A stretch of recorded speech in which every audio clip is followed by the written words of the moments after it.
Okay, this is my first video, so bear with me. I've had a lot of people asking me to do this since I bought this. People just have questions or curious. I mean, it's definitely an interesting vehicle. So, this is a 1993 Mitsubishi Delica Star Wagon. This is an Exceed model that I bought locally here in Missouri. Me and my family really wanted this vehicle. I actually ended up selling my 2016 Ram 1500 Limited for it. One, I got a crazy good deal, and two, this is just something that we want to take on a lot of trips. We're going to do a lot of smaller trips, and with it being, you know, four-wheel drive capable, roomy, we can camp in it overnight if we need to or want to. It just kind of made sense for us. We test drove it. The people we bought it from were super cool. Fell in love with it. They worked with us. So it just worked out really well. So yes, this is a van that was not made here in the USA. This was a Japanese import. They only made them for, well, they didn't make them for our market. They made them, this one specifically for the Japanese market. It was imported from Japan. They did make them for other countries, just never imported to the US. And honestly, if they would have, we probably wouldn't have sold any Dodge Caravans or any of the other minivans. These things are just so cool. So let's go ahead and go over it real quick. So yes, right-hand drive. You know, this is a right-hand drive vehicle. You know, everything about it is going to be meant for over there. So, you know, it's right-hand drive. The speedometer is in kilometers, so I use a little app on my phone for the speedometer. I got a little phone mount. The temperature gauge, it's a little finicky, but when it's working, the outside temperature is in Celsius, so the conversion does have a built-in pitch and yaw and an altimeter. Altimeter, I'm not 100% sure how well it works. It works, it moves, but I don't know if it's accurate. The inside temperature does not work. It always reads negative 26 Celsius, is not correct. The outside temperature is surprisingly accurate. After sitting in the sun like today, it's gonna be high. Start driving around though, it will come down to a proper temperature. You know, the people who had it before me installed a Bluetooth radio, so it's kind of nice to have. I've got a little charger there. It's an automatic, and it is a true four-wheel drive. It has a 4 high, 4 low, 2 high, and it's very capable. Interesting thing, getting used to right-hand drive isn't so bad. That's fairly easy. The weirder thing is actually having your turn signal on your right-hand side instead of the left. Especially if I drive a regular American car and then come back to this, sometimes I'll hit the windshield wipers on accident, mistake. You know, it's very quirky. You know, there's some little hidden details and finishes. But yes, everything in it is going to be in Japanese. There are, of course, you know, power windows, and they do have auto windows on the driver's side. I did add some cup holders because there really aren't cup holders in here. There's some under the center console, but they're kind of a pain and they're not very deep. So I did add these little cup holders here, and I used mounting tape. They work pretty well. You just can't put anything super heavy, but I put 2 of them there. They're out of the way. And they have these big wind deflectors, plastic wind deflectors, and they work really, really well. Now, with this being the driver's side, traditionally the passenger side, that's where the sliding door would normally be, but in this vehicle, it's going to be on the other side. So we'll go around. It's very roomy. The visibility is great. You can see pretty much everywhere. The mirrors are wonderful too. You know, a little goofy, kind of like a bus. This one's sticking out like it is, but I can see down the entire side of the van. I can see down the entire side of the driver's side. And then with the small one, I can see the front bumper down here. So, you know, if I'm parking up to something, I can make sure I'm not going to smack into it. I can see this entire front bumper. It has these skid plates on it. I mean, it'll go over some pretty hairy situations. Now, this being a 30-year-old van, mine, of course, has some bumps and bruises, which is actually part of the appeal. I didn't want anything perfect because we do plan to take this, you know, camping and off-roading a little bit. And if I get a scratch down the side of it, it's not the end of the world. My truck was super low mileage and it was in pristine condition, and I didn't really want to wreck it. So interesting things here, and why I specifically chose this one. This is a gas model. Most of these, and I know it's dirty, yes. Most of these that were imported are diesels. They're little 4-cylinder turbo diesels. This one is a gas engine. So I wanted it for ease of maintenance. It does get worse gas mileage than the diesel does, but the maintenance is so much easier, and the parts are actually fairly easy to find, as the motor was shared with a lot of different vehicles from the time. So, of course, you know, traditional van, engine's under the seat. It doesn't really get hot. You don't really notice it that much. It is kind of a pain. It's a little tight to work on. I've already had a belt snap, and luckily I live right next to a shop and they were able to help me out there. But little 4-cylinder, this is a 4G64, 2.4 liter 4-cylinder. So it has like 120 horsepower. This thing is not fast. You're not going anywhere quick. Definitely not. It is slow. That's why we've nicknamed it, well, my kids specifically helped nickname it Baymax, like from Big Hero 6. He's big, white, cuddly, and famously says, "I am not fast." Move my hat. So yeah, back slides open. Just one side does. These seats are really interesting. They're fairly comfortable. These captain's chairs are actually really, really comfortable.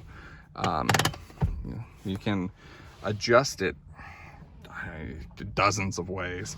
The seat actually does swivel back, so you can face the rear seat.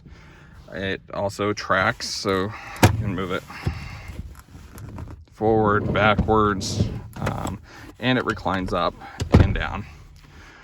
So it's, there we go. So they're really easy. They're comfortable. My son likes to sit up here and then he puts his feet up there. And of course my daughter's car seat's in here, so she can't really swivel hers because I've got her strapped in pretty tight. The passenger seat actually has some climate controls. It's got a vent. Of course, you know, product being in the 90s, it has an ashtray and a cigarette lighter. Some of these models, the higher end models, actually have a built-in karaoke machine.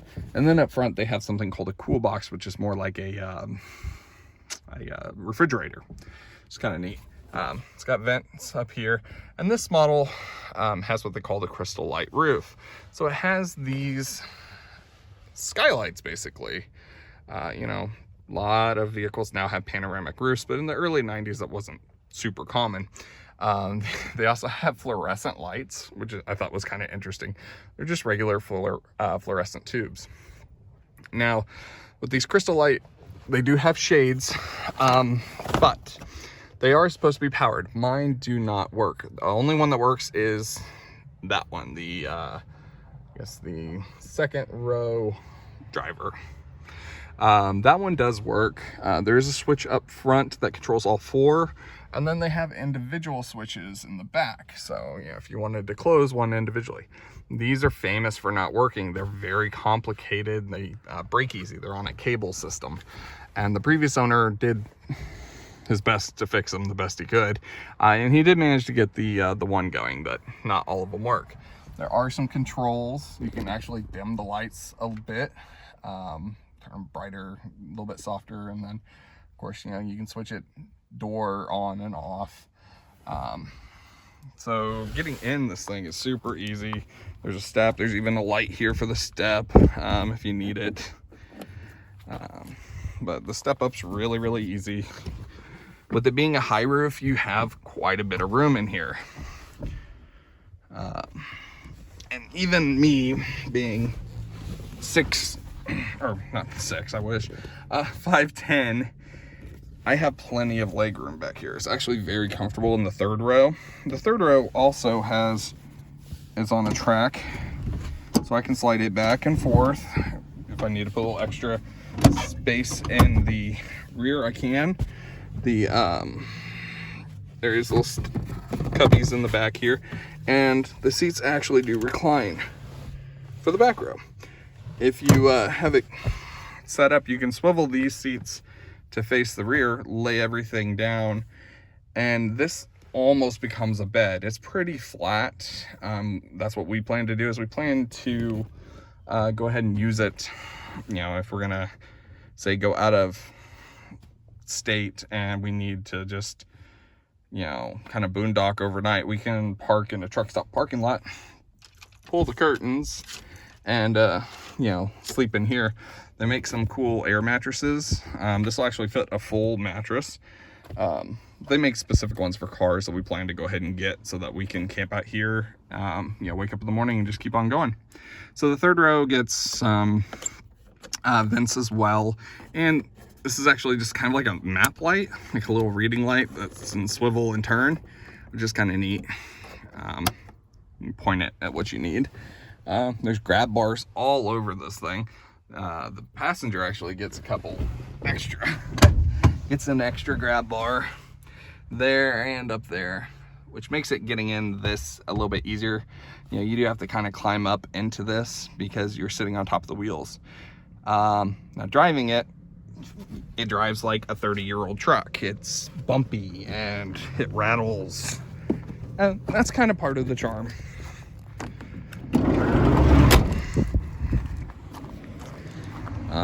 In the rear, you got the big giant spoiler, and then this mirror, if you look through the rear view mirror into this, you can see your back bumper, which makes backing up a whole lot easier.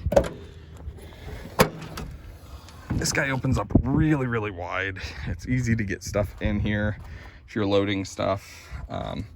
And I got some chicken feed today, and I need the extra space. You can push these forward, and then you flip, two-hand, flip this up, and you have a lot more space. Makes it really easy and convenient to add more stuff in.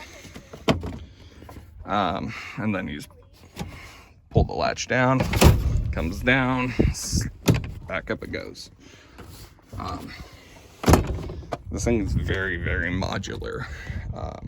It's got good ground clearance. So this is just a quick overview of my Mitsubishi Delica. Maybe I'll do a driving tour. You know, see some more specifics, because there's just so much to go over with this thing. Getting in, I mean, you have the rock slider there. You have a little step up, and you can grab up into your handle to get up in it. Just a couple little things inside here. You've got some switches down here. Turn on your big yellow fog lights. The rear has just a fan, your defroster for your big black glass, and then you can actually lock and unlock the back. You know, old style ashtray. Your rear wiper, you can press it for your washer. It works really well. Try to see, of course, your power sunroof shade, a couple extra map lights. I just noticed that I have a bulb out. I'm gonna have to change that bulb. Interesting. You do have a little moonroof, sunroof thing. It does just tilt up. So one side is just a lock. You can lock and unlock it. And then it's just a manual clasp here. You just push it in and push it up, and it vents out. Close it out. It's pretty hot today. The rear windows all kind of tilt and vent out.